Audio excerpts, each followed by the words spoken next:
think her moveset adds to that, adds to her being a heel. So, still a lot left to learn from the women's tag team champions before I make my judgment on them.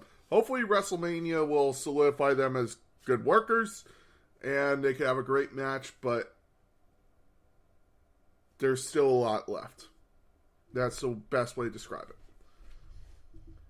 After this, we got Pat Mcafee was called to Vince McMahon's office, and Pat McAfee came out and said he must apparently apologize to Austin Theory, and if he doesn't, Austin Theory, he will lose his match at WrestleMania and may lose his job.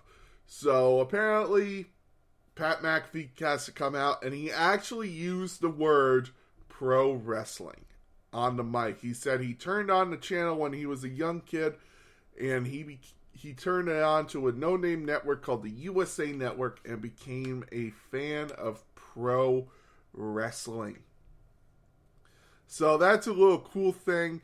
He then had Austin Theory come out, and Austin Theory was jabbering with him. He then apologized to Austin Theory was a punk bitch and that his parents were insulted by him. He then slapped Austin Theory and said, I apologize for the ass kicking you're going to get at WrestleMania. Really cool segment with Pat McAfee and Austin Theory here. I'm actually looking forward to this match. Pat McAfee, I don't know why, Pat McAfee always delivers when he's working on stuff like this. Whether it was TakeOver, War Games, or this, I feel like he's got so much more than a lot of people see from him. Really makes me excited for this. We then got Ridge Holland versus Kofi Kingston in a singles match. Apparently Kofi Kingston looking to avenge Big E's neck breaking from last week. Apparently Big E is doing well. He's on the mend, and hopefully he can be back soon. Get well soon, Big E. We miss you, and we hope you get back in the ring soon.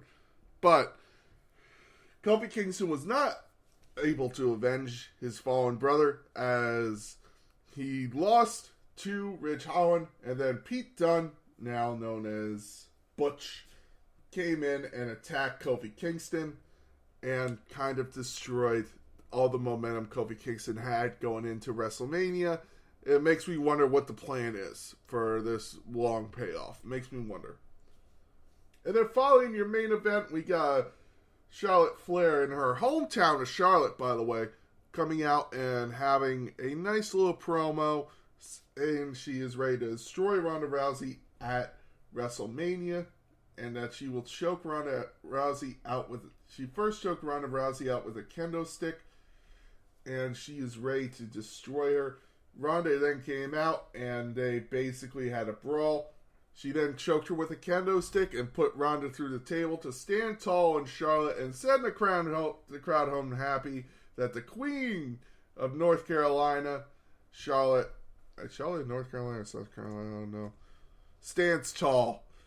So that was your SmackDown. It was a good SmackDown, really starting to build to WrestleMania. I'm really starting to get into it. Like, okay, here we go. We got it all set. The ball's rolling, and I'm really starting to enjoy this. And now, ladies and gentlemen, we move on to Monday Night Raw. Monday Night Raw kicked off with Stone Cold Steve Austin's music hitting the crowd. The crowd goes insane. And Kevin Owens comes out in the worst bald cap you've ever seen, in a Stone Cold shirt, fake knee braces, and says, if you're ready to see me get my ass kicked by Kevin Owens at WrestleMania, give me a hell yeah. Again, I could do a better Stone Cold than what Kevin Owens did, but here's what it is. He then had the beer guy throw some beer into the ring, and Kevin Owens said, what are you doing? Bring it to me. You bring me the beer.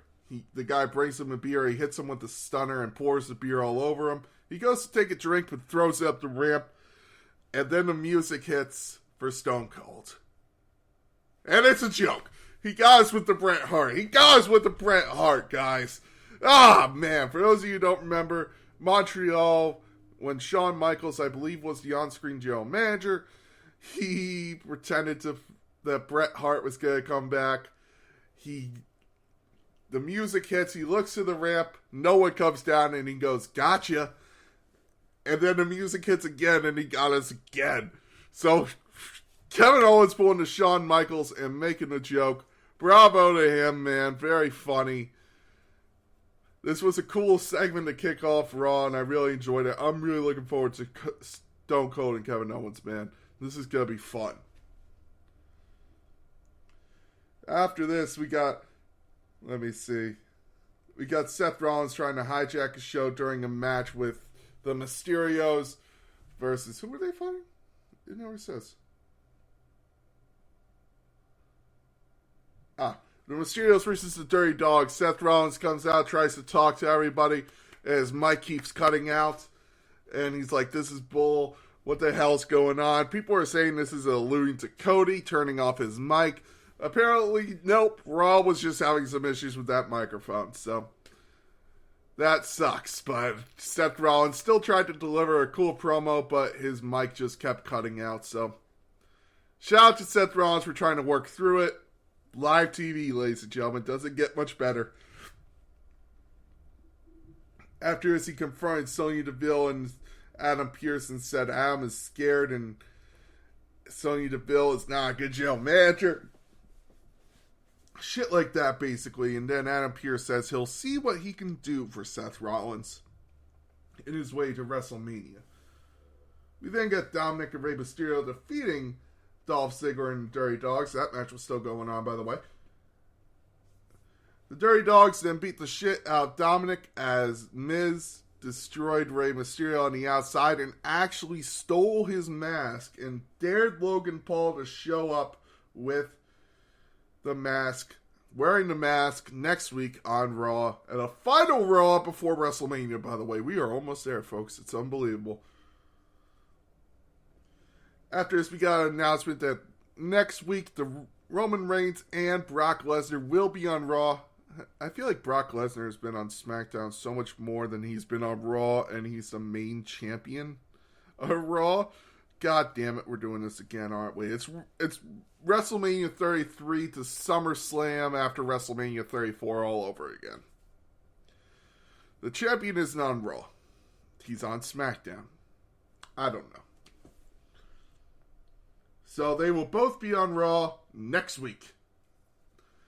And then we got your Omos match for the night. Omos versus Commander Aziz and Apollo Crews in the 2-on-1 handicap. There was no question. Omos destroyed both of them. Omos then looked and said he doesn't care who gets in his way. Whoever wants to challenge him, he will fight them at WrestleMania. See, this pisses me off. This is terrible storytelling. So Seth Rollins, multiple-time world champion, future Hall of Famer, has to fight to get on a WrestleMania card, has to fight for a match, while Omos, who's been around for the length of a sneeze in WWE, one-time tag team champion, just because I guess he's 7'4" and could destroy us all. Okay, I'm starting to get why he gets a match at WrestleMania. Okay, I get it now. Never mind.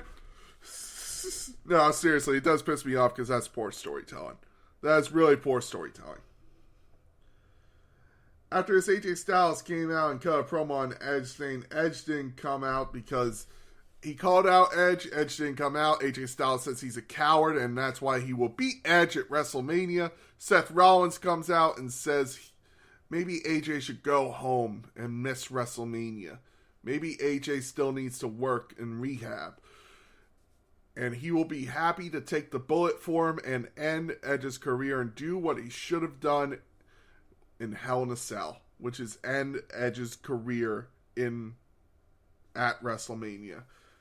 AJ Styles said, no, I'm going to do it. I'm going to beat Edge at WrestleMania. Seth Rollins then challenged him to a match.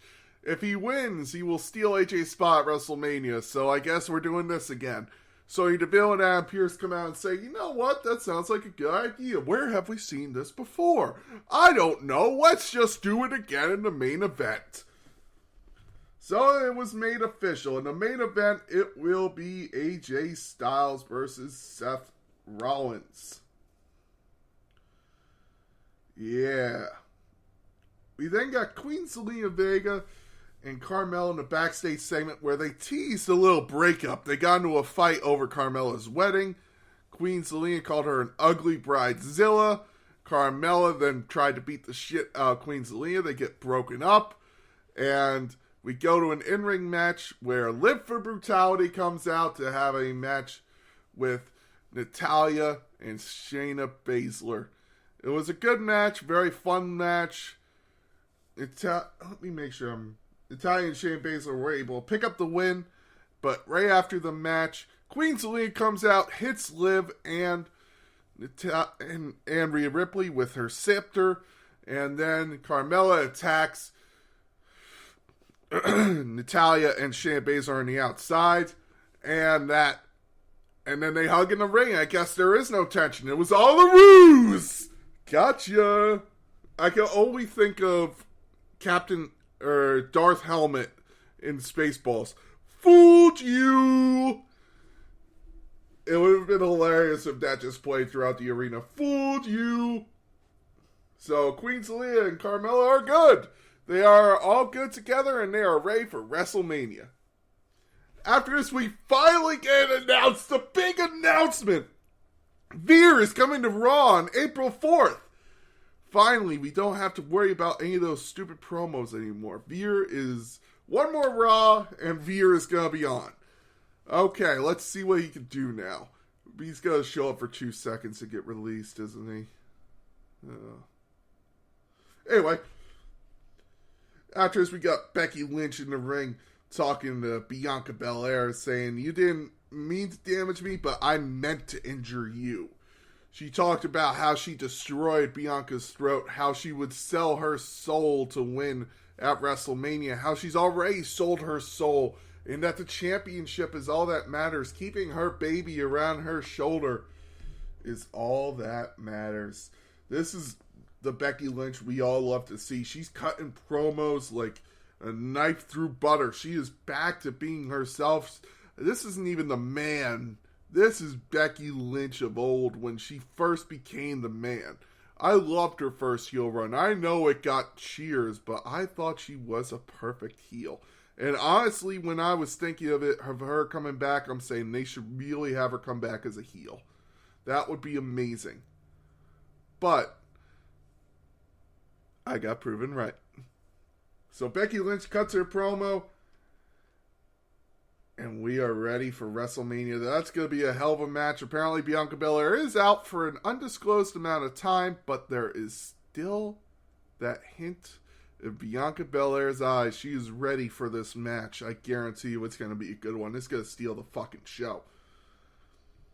After this, we got Finn Balor versus Austin Theory with Pat Mcafee on as your special guest commentator. Pat McAfee was able to cause the distraction. Finn Balor gets the roll up, picks up the win over Austin Theory. Austin Theory looks pissed in the ring.